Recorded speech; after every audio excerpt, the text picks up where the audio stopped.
Salam alaikum, alaikum salam. I hope everybody's well. I'm over here relaxing. I mean, one with nature with my longo, Nigwe. It's beautiful out here. It's good to ground ourselves once a blue and think of things we've done and where we're going, where we came from, all that good stuff. And then a subject came up in my head. I don't know if I said this before, so if I did, I apologize. I don't be looking at the videos and nothing like that. So I don't know what I said, what I didn't say. But I saw a subject that I think is important because it is important. So you know where you came from to know where you're going, per se. But basically, there was. Did you ever wonder where the first portable Kindembo came from, the Candango? And there's a story behind it. We all know this comes from Yombe, Africa, with a Y. I was the one that started putting that out online now, and I'm seeing people starting to use it now, which is a good thing. They're using it for the right education purpose, not just to act as a priest or whatnot. But in Yombe, Africa, there was two brothers, and one was assassinated by Ningbo, by a leper.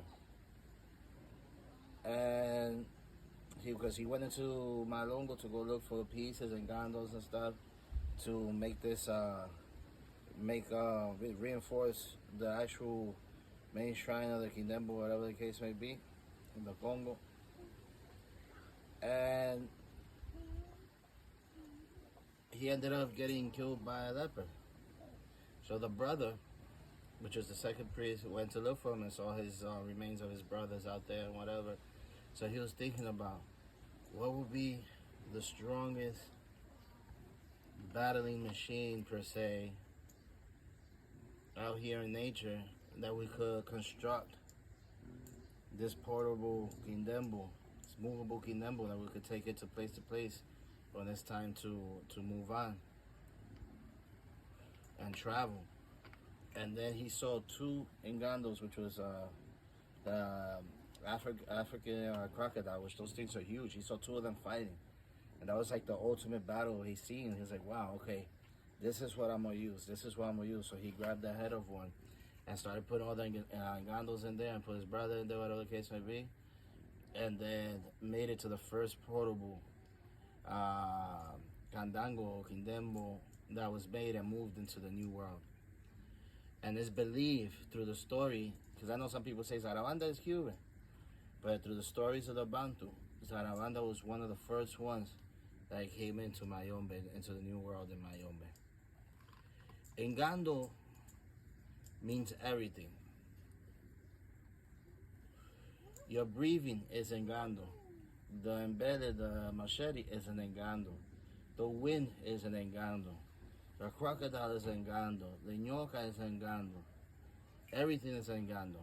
And Ngandos is what makes them. It's the power that makes the vessel strong and make your little miniature world on it. So that was the first portable Candango Kindembo that was brought over into the New World. And that's where Mayombe came about in Matanza, in Cuba, and other places, but I'm sticking to Matanza right now. Later on, the other branches came out and stuff like that. Originally, the old days, now there's so many branches that I don't even know where the hell they came from. But back in the days, there was a tradition, there was only three ramas. There was Mayombe, which was the purest. Then Kimbisa and Beriumba was the only three. Now they claiming 4, now they claiming 6, whatever. But back in the days, it was only Mayombe. From Mayombe came Kimbisa, which was from Piti. And Kimbisa, right? Yeah, Kimbisa. And then the Beriumba came out, whatever, which is Palo Monte. So Mayombe is definitely no two ways about it. The purest and the form of the Congo tradition of Mayombe, of Palo.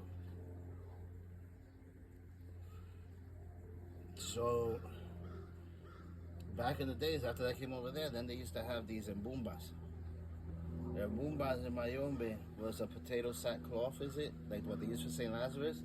And that potato sack cloth used to be hung in the corner of the insole of the temple. And there used to be a whole bunch of mambos and everything just to bring it down. And the patipembas, and put it on there, whatever case may, open it up. And then you start working on it.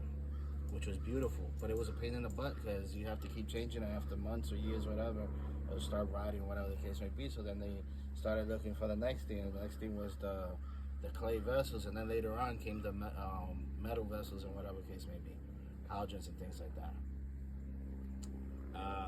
The Kindembo, it's a miniature world that's prepared to work for the Ngaga, for the actual priest, to be able to withhold these energies and manipulate all these energies.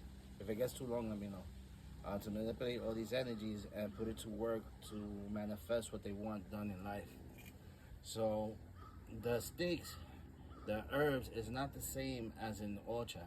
Some of them are used in Ocha, but not all of them. And there's a big difference between palo herbs and Ocha herbs, which is annoying for the fact is that people nowadays are using Orisha herbs to prepare swearing ceremonies and palo and things as such. That's not the way it goes, and it's wrong. It's wrong. Of course, I know the herbs that go in there stuff. I'm not gonna put that online because then I'm giving a portal way for people that's acting like they really somebody or a priest or something like that. In other words, I'm giving leeway for people that are faking it to become more realistic with it, and that's we shouldn't be doing that, you know. So I'm very careful what I say in the videos and whatnot. Yes, I'll teach the godchildren whatever, but that's not something I'm gonna put up there. All right. So, for example, there's the strong sticks that has the power to overcome situations in life, difficulties in life, like vence batalla, caimito, palo ramón, palo diablo, ceiba, caña brava, ayua, dengue, so forth and so forth. So many of them. That you form this mini world, but what has to be perfectly done. Nothing in life is perfect, but what should be correctly done and the most potent that has to be done and important when it comes to Ocandango or Kindembo is Fondo Canata. There's things you put at the bottom of the vessels, the heart of the Kindembo, and then you start building it up from there.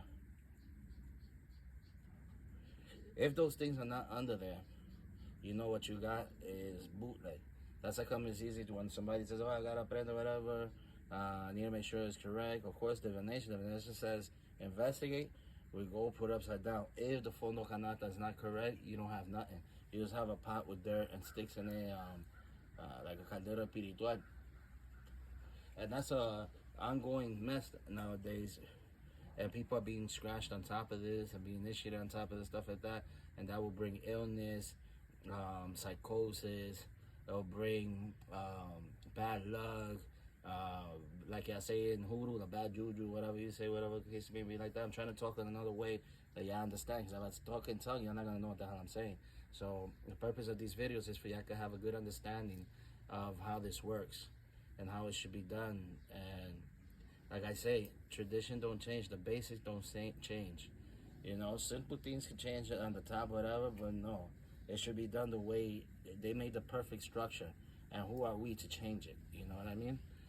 So you got to be careful whose house you go into. Wow, these people that they give themselves all their own rankings and stuff like that. These proverbs and stuff that don't even exist in the Congo. Things as such. That's why I put up there the other day the West Congo. What's West Congo? That we never heard that before. That's not no slang that we ever used. Not in Cuba. Not in New York, nowhere. No one never heard that in my life. Never heard that in my life. And then because people are saying that, people are learning that, and say, okay, yeah, that is true. That's the way it goes. No. You know, I'm not going back to that. I'm just I'm using it as a positive example to my viewers that you have to stay within the roots. With the proper roots, the strong tree could grow. And that strong tree gets branches and becomes fruitful and can be able to overcome and do what it's meant to do, the purpose of what it's supposed to do. And that's what palo is, in short words and a short example and stuff like that. So it's things that, the reason I'm saying this, I want you to study herbs, study this, study that. You know, anybody could copy and paste, anybody could just grab a book and grab big words and just put it in. Now there's this app, right? That's called, what's that app called? Ali or something like that? You just put in a couple of words and it turns into like if you're a whole college professor, and it sounds really good. But a person that comes from the background, deep background of this, be like, oh, hold on, this is bullshit. But the person that don't know, it's gonna get lost.